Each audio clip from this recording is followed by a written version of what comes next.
بسم اللہ الرحمن الرحیم۔ السلام علیکم۔ قوم لوط کی بدعمالیاں۔ ناظرین گرامی، سورہ اعراف میں ارشاد باری تعالیٰ ہے، اور لوط کو ہم نے پیغمبر بنا کر بھیجا، پھر یاد کرو جب اس نے اپنی قوم سے کہا، کیا تم ایسے بے حیا ہو گئے ہو کہ وہ فحش کام کرتے ہو جو تم سے پہلے دنیا میں کسی نے نہیں کیا؟ تم عورتوں کو چھوڑ کر مردوں سے اپنی خواہش پوری کرتے ہو۔ حقیقت یہ ہے کہ تم بالکل ہی حد سے گزر جانے والے لوگ ہو۔ مگر اس کی قوم کا جواب اس کے سوا کچھ نہ تھا کہ نکالو ان لوگوں کو اپنی بستیوں سے، بڑے پاک باز بنتے ہیں یہ۔ آخرکار ہم نے لوط اور اس کے گھر والوں کو بجز اس کی بیوی کے جو پیچھے رہ جانے والوں میں تھی بچا کر نکال دیا، اور اس قوم پر برسائی ایک بارش۔ پھر دیکھو کہ ان مجرموں کا کیا انجام ہوا۔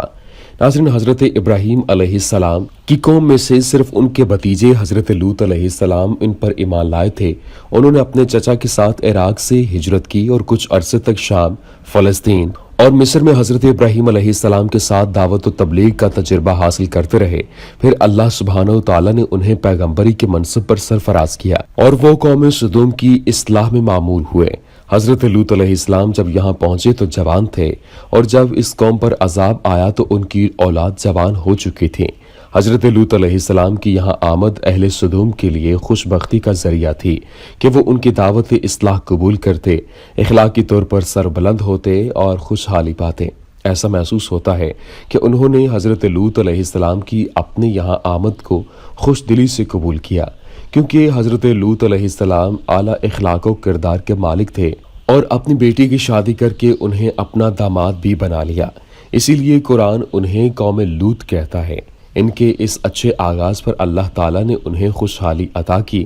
ناظرین، یہود کی کتاب تلمود میں لکھا ہے کہ سدوم کے علاوہ ان کے 4 بڑے شہر اور بھی تھے۔ ان شہروں کے درمیان کا علاقہ ایسا گلزار بنا ہوا تھا کہ جہاں تک نگاہ جاتی تھی بس ایک باغ ہی باغ نظر آتا تھا، جس کے حسن و جمال کو دیکھ کر انسان مدہوش ہو جاتا تھا۔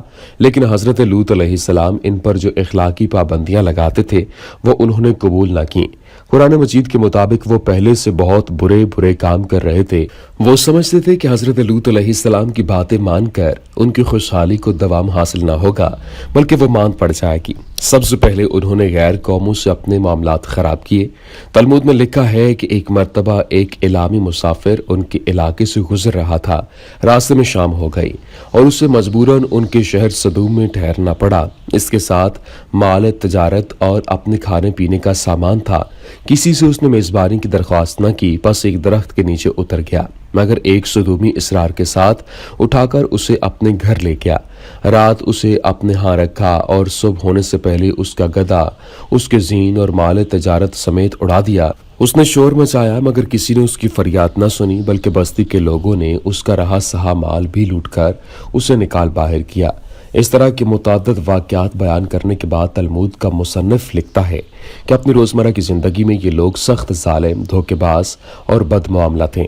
ناظرین، کوئی مسافر ان کے علاقے سے بخیریت نہ گزر سکتا تھا، کوئی غریب ان کی بستیوں سے روٹی کا ایک ٹکڑا نہ پا سکتا تھا، اور دوسری جانب بارہا ایسا ہوتا کہ باہر کا آدمی ان کے علاقے میں پہنچ کر فاقوں سے مر جاتا اور اس کے کپڑے اتار کر اس کی لاش کو برہنہ دفن کر دیتے۔ بیرونی تاجر اگر شامت کے مارے وہاں چلے جاتے تو برسر عام لوٹ لیے جاتے اور ان کی فریاد کو ٹھٹھوں میں اڑا دیا جاتا۔